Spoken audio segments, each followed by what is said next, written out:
o desejo dessa turma de estudar a palavra de Deus contagia também o nosso coração.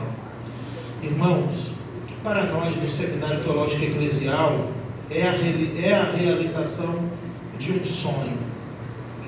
sonho de transmitir a palavra de Deus com fidelidade. Eu queria, antes de começar a falar sobre a palavra de Deus, agradecer a nossa diaconisa e secretária Elinete, que sempre, desde os primeiros cursos, foi uma das pessoas que sempre esteve ao meu lado na estrutura do seminário, apoiando, ajudando, dizendo: vamos, pastor, vamos. E para o bacharel, irmã Elinete: vai esperar o prédio ficar pronto, pastor? Vamos. Eu falei: então vamos. Já temos o prédio, que são as pessoas. Foi essa a resposta que a diaconisa Elinete me deu. Márcia comprou o sonho desde o início aqui nos cursos. Fala: Márcia, você já é doutora, você nem precisa. E Márcia sempre na humildade: não, pastor, eu quero aprender mais e mais de Cristo. Pastor Aloísio, um amigo de caminhada, de fé, de pastoreio, muito antes de ser membro desta igreja, já colaborava aqui com o seminário e acreditou também nessa proposta. E especialmente o pastor Joel. Pastor Joel, quando eu comentei sobre o seminário, acredite, irmãos, muitos pastores do nosso meio não acreditou que estaríamos vivendo esse momento hoje. Mas eu queria te agradecer, Joel, porque você acreditou. Você acreditou e investiu junto conosco. E hoje estamos aqui formando uma turma e já com outra no forno. E a turma que vai entrar para 2023, a gente já vai botar no forno para 2024. E em nome de Jesus, a vitória é nossa.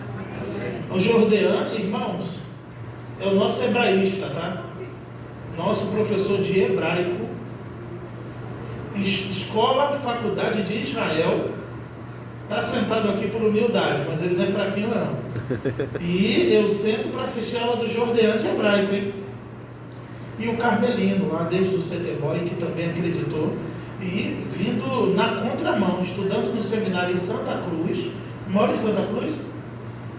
É um paradoxo. Pastor, muito obrigado, porque o senhor acreditou na proposta do Carmelino e hoje o senhor também, junto com a amada igreja, está participando deste momento, que também veria no CTBOI, assim como o Luan irá se formar, não tirando o mérito do seminário, mas é o privilégio de ele pegar uma van, chegar em casa à tarde, e em um seminário que ele estudava no seu próprio bairro. Então, que Deus te abençoe, e eu tenho certeza que vocês serão bênçãos, já são, para a honra e glória do nome do Senhor. Sem mais delongas, eu convido você, eu vou fazer uma breve explanação aqui, um texto muito conhecido, uma breve exposição na carta de Paulo aos Filipenses, capítulo 3, verso 12 até o 16. Não que eu já tenha alcançado, ou que eu seja perfeito, mas vou prosseguindo, procurando alcançar aquilo que também fui alcançado por Cristo Jesus. Irmãos, não penso que eu já tenha alcançado, mas eu faço o seguinte: esquecendo-me das coisas que ficaram para trás, avançando para as que estão adiante de mim, prossigo para o alvo, pelo prêmio do chamado celestial de Deus em Cristo Jesus. Por isso todos somos aperfeiçoados, tenhamos esse mesmo modo de pensar, e se em alguma coisa pensar diferente, pensar de outro modo, Deus também vos revelará isso. Mas prossigamos na medida da perfeição que já atingimos. Obrigado, Senhor, por mais uma oportunidade de falar da Tua palavra. Obrigado pela alegria e o privilégio de ver, ó Pai, 2 formandos aqui pelo Seminário Teológico Eclesial. E virão muitos outros para a honra e glória do Teu santo nome. Que o Senhor tenha misericórdia de nós, da diretoria do seminário. Continue blindando o nosso coração, nos capacitando, ó Pai, e nos enchendo da Tua palavra, para que possamos, ó Pai, também transmitir a outros, e estes outros transmitam a homens fiéis. É o que nós te pedimos e te agradecemos, em nome de Jesus. Amém. É muito importante esses pontos que Paulo vai destacar escrevendo aos Filipenses. Filipenses, toda vez que falamos dela, lembramos que ela é a carta da alegria. A única igreja em que realmente encheu o coração do apóstolo Paulo de alegria. É uma igreja que ele tem exortações, mas não tem repreensões contra esta igreja. Ele exorta até que eles permaneçam, com medo de que aquilo que eles aprenderam, por algum motivo eles venham deixar de praticar. Mas não tem uma repreensão na carta de Paulo aos Filipenses. A carta da alegria, que ele fala de regozijo e de alegria por muitas vezes. Então, nesta ocasião, eu gostaria, de lançar mão desta carta para falarmos da mesma alegria. Alegria que serve para mim, para todos que estão participando e também, claro, para os formandos nesta noite. O apóstolo Paulo vai dizer que não é porque ele tem alcançado, não é que ele já tenha alcançado, mas uma coisa ele diz: eu faço, eu prossigo, eu avanço, eu prossigo para o alvo. E esta é a palavra desta noite. Vocês estão se formando aqui nesta noite, mas vocês não podem parar, porque só seremos aperfeiçoados na glória. Então vocês devem permanecer. Por quê? Devemos permanecer. Vimos o apóstolo Paulo escrevendo e dizendo: Demas, amando esse presente século, me abandonou. Jesus, o Filho de Deus, o Verbo encarnado, volta e meia, chamava os seus discípulos e dizia: guardai-vos dos fermentos dos fariseus. Cuidado, sempre advertindo, porque a preocupação do Senhor era que os seus ensinamentos fossem outrora, outro momento, em uma outra ocasião, corrompidos. Infelizmente, muitos estão apostatando da fé depois de terem alcançado um certo conhecimento, como o Jordão mencionou, até mesmo teológico, mas sabemos que não foi da pessoa de Jesus Cristo. Quem nunca pensou em desistir? Falar de prosseguir sempre será um tema relevante. Falar de avançar sempre falará a todos os corações, porque até o Filho de Deus, em um momento, ele disse: se possível, aparta-te de mim esse cálice, aparta de mim esse cálice, mas todavia seja feita a tua vontade. E Jesus, no Getsemane, decidiu prosseguir em direção não à vontade dele, porque a vontade dele naquele momento, como ele disse, seja feita a tua vontade. E ele cumpriu não a vontade dele, mas a vontade do Senhor, do nosso Deus. Lógico que numa questão teológica podemos claramente entender que Jesus era Deus, não é, Luan? União hipostática, 100% Deus, 100% homem. Porém, vemos registrado que Jesus disse: se possível, aparta de mim esse cálice. Eu queria falar sobre 3 verbos que podem mudar a vida de vocês, pois o verbo encarnado já mudou, que é Jesus, já transformou o Logos de Deus. Mas o primeiro é que o apóstolo Paulo vai dizer: esquecendo-me das coisas que para trás ficaram, ou ficam. E o primeiro verbo que eu gostaria de dizer para vocês é o verbo esquecer. Para prosseguir em muitos momentos na vida, é necessário esquecer de algumas coisas que nos impedem de avançar. E o apóstolo Paulo dizendo, lembrando de um atleta olímpico, ele vai dizer: esquecendo-me das coisas que para trás ficam, prossigo, avanço para as que estão adiante de mim. Pois bem sabemos que um atleta não consegue correr de forma veloz e eficaz, olhando para trás. E muitas vezes em nossa vida, o que tem nos impedido de avançar, o que tem nos impedido de prosseguir, é porque às vezes estamos apegados em coisas que ficaram para trás. Até mesmo coisas boas, até mesmo o saudosismo pode nos impedir de avançar.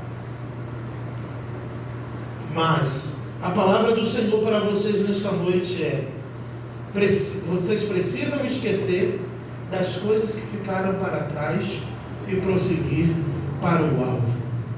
Porque se ficou para trás, já não faz parte da vida de vocês. Porém, devemos avançar em direção a um alvo, a uma meta. Paulo vai dizer também, não como quem dá socos no ar, não como quem não sabe o que está fazendo, porque quem não sabe para onde está indo, qualquer lugar serve. Você já viu esse ditado? E todas as vezes que o homem decide, eu confundi agora, não me lembro se foi o Billy Graham ou o Spurgeon, vou deixar essa para o pastor Abner dizer depois, mas todas as vezes que o homem decide navegar fora da vontade de Deus, Satanás já tem um barquinho pronto para ele. Porque a proposta é sempre de nos tirar do alvo, da meta e do propósito. Tantas coisas que acontecem em nossa vida no percurso, e seminarista sabe disso. Olha, você estuda, é difícil medicina, é difícil qualquer faculdade, nenhuma é fácil. Aqui tem pessoas aqui formados em várias áreas, e sabem e podem dizer e dar o testemunho da sua época de estudos, que não foi fácil, que não é fácil. Mas se tem uma faculdade, se tem uma área na nossa vida que Joel, Aloísio, eu, outros viram muitos ficando pelo caminho. Jordean dando um testemunho aqui de que depois de 18 anos ele está concluindo os seus estudos, porque ele não desistiu, porque ele prosseguiu. Uma pausa em sua vida por uma bênção que chegou em sua vida o impediu de caminhar por um tempo, mas ele não ficou olhando para trás, ele prosseguiu para o alvo, está prosseguindo para o alvo.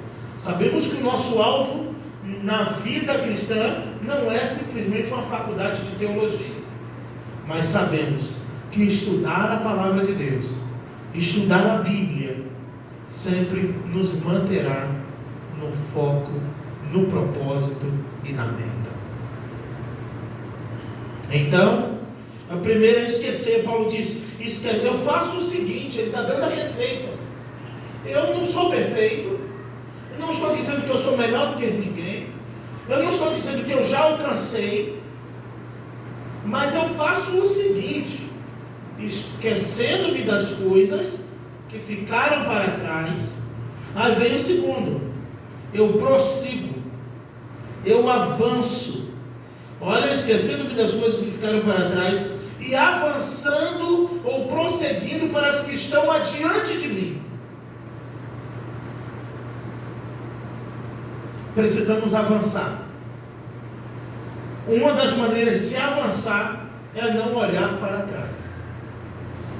Ou vocês não lembram o que aconteceu com a mulher de Ló? Não era para olhar para trás, mas ela olhou e virou uma estátua de sal. Olhar para trás, ainda mais nesse mundo tenebroso em que vivemos, sempre terá um fim trágico, de nos paralisar, de nos neutralizar e de nos impedir de alcançar, eu vou fazer aqui a menção, o oásis da esperança de Deus.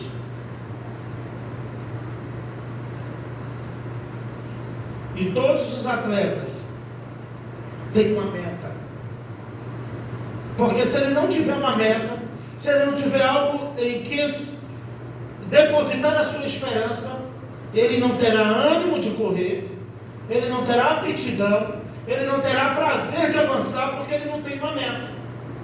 Então, como ele vai sair correndo Se ele não tem uma meta, se ele não sabe onde vai chegar, qualquer coisa pode acontecer que lhe faça olhar para trás. Então Paulo diz: eu faço o seguinte, eu esqueço das coisas que ficaram para trás, e avançando, ou seja, dá a ideia também de que ele não tem tempo para perder, porque na corrida tem aqueles que não chegarão, mas estão também, e na corrida da vida eu me refiro, são os retardatários.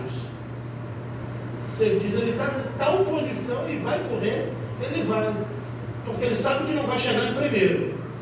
Não é assim na corrida de carro?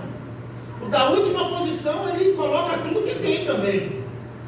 Ele sabe que não vai chegar em primeiro, mas ele quer atrapalhar quem pode chegar. Por isso que precisamos avançar, e aqui está no gerúndio, avançando. Não é eu avanço, ou avançarei, é avançando para as que estão adiante de mim. E só avança quem tem meta. Infelizmente, depois de uma formatura em teologia, após um concílio, muitos dizem, já alcancei. Eu estudei teologia, peguei o canudo para o pastor marcar meu concílio, isso no caso dos batistas, e eu ser ordenado pastor. E vive uma vida, um ministério medíocre, porque ele não tem meta. Ele já alcançou a meta. A meta foi pegar o certificado de bacharel em teologia, então está apto para ter a marcar o concílio e ele ser consagrado, ordenado pastor. Mas a nossa meta é Cristo. E eu gostei do teu áudio, Carmelo. Pastor, não vou parar não. É pós, é mestrado, e até Jesus voltar, eu vou estar buscando e buscando. Assim como o aluno que está se formando hoje é professor do seminário em hebraico. E os pastores, diretor, vice-presidente, senta para assistir o aluno que está se formando hoje e que é professor de hebraico. Isso só acontece no reino de Deus, não é verdade? É só no reino de Deus. É preciso ter o sentimento de Jesus Cristo, que é a humildade, para dizer, eu preciso aprender com esse cara, porque meu professor de hebraico, eu até me formei em bacharel, mas não era tão bom igual esse garoto não. Porque Jordean decidiu avançar. E continue avançando, Jordean. Continue avançando, Carmelino. Porque esse é o propósito de Deus para a vida de todos aqui. E se você que está ouvindo aqui está pensando em desistir de algo em sua vida, a alma do Senhor não tem prazer naqueles que retrocedem. O Senhor não se alegra naqueles que retrocedem. E as circunstâncias da vida, as dificuldades da vida, só tem um propósito: de nos fazer parar. E sabe o que acontece com aquilo que nos faz parar? Depois que nos para, vai embora, some, seja problemas, seja o que for, desaparece e deixa a gente sozinho lá na desistência da vida. Porque o propósito das lutas, das dificuldades, eu poderia destacar dois: nos aperfeiçoar e nos deixar mais teimosos. Porque todos os empresários bem-sucedidos, a maior marca deles foram ser teimosos, não desistiram. Se você olhar a história da Ford, da Honda, se você olhar as histórias das grandes empresas multinacionais, tem alguém lá que tentou e não deu certo, tentou e não deu certo, tentou de uma maneira e não deu certo, tentou de outra maneira e não deu certo, e tentou de outro jeito e não deu certo. Assim como em uma reunião para formação do seminário,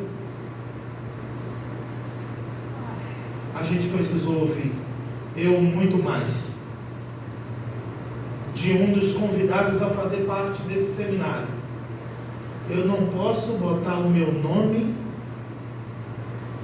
em jogo, eu não posso botar o meu nome numa coisa que eu nem sei o que vai dar. Pois bem, o seminário eclesiástico deu e ainda sobra para quem quiser. Porque ao ouvir, a gente não esmoreceu, não desistiu, porque tinha outros dizendo: vambora que dá, vai que dá. E hoje estamos aqui. O último, que não menos importante, eu já falei até intrinsecamente, é ter um alvo, é ter uma meta.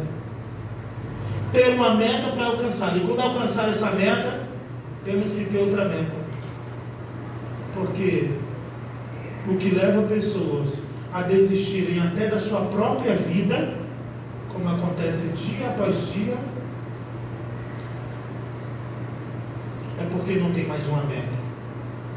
É porque na cabeça dela não tem mais um alvo. Não tem mais nada para alcançar. Está tudo perdido.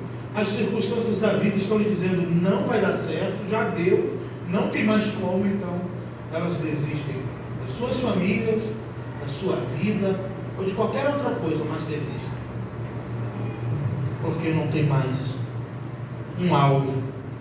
Ouvimos na conferência de pastores no sábado de manhã, pastor Carlos Elias ministrando, e ele citou um episódio de um pastor que aconteceu recentemente, que pregou um domingo de manhã maravilhosamente bem. A igreja ficou cheia da presença de Deus. Estão esperando o pastor para o culto de domingo à noite, o pastor não chegou. Estão ligando, procurando o pastor, e cadê o pastor? Pois encontraram ele enforcado numa árvore. Possivelmente aquele sermão que ele pregou foi o último da sua vida, porque ele acreditava que não tinha mais um alvo, não tinha mais uma meta. Mas nós temos um alvo, e o nosso alvo é Cristo. O nosso alvo é a glória de Deus. Não é um canudo, não é um diploma, mas é fazer o que Paulo disse: é buscar, conhecer. Eu prossigo para o alvo do prêmio da chamada celestial que eu recebi de Deus. Por isso que mesmo quando estava preso, mesmo nos últimos momentos da sua vida, ele desejou algo interessante. E aí eu sempre gosto de citar isso para motivar vocês. Ele disse para Timóteo: o tempo da minha partida é chegado, combati o bom combate, completei a carreira e guardei a fé. No verso anterior ele disse que está prestes a ser derramado por libação. Está Paulo no calabouço, no corredor da morte, já com sua sentença. Ele sabia que não iria mais sair dali. Pede a Timóteo que venha visitá-lo depressa, antes do inverno, com um motivo: traz a minha capa, os livros e especialmente os pergaminhos que eu deixei em Troade na casa de Carpo. Ele era apóstolo, ele viu o Senhor, ele disse: o que eu recebi, ei Anderson, do Senhor é o que eu vos entreguei. E até no último momento da sua vida, ele desejou os livros, a capa para aquecer o seu corpo naquela prisão, e os pergaminhos, que era a palavra do Senhor. Ele tinha um alvo, e até o último dia da sua vida, ele desejou os pergaminhos, ele desejou ler, ele desejou meditar, ele desejou ler livros, enquanto o dia da sua decapitação não chegava. E acredito que ele fez isso até o último dia da sua vida. Que essa seja a nossa meta. Que Deus nos abençoe. Agradeço a oportunidade.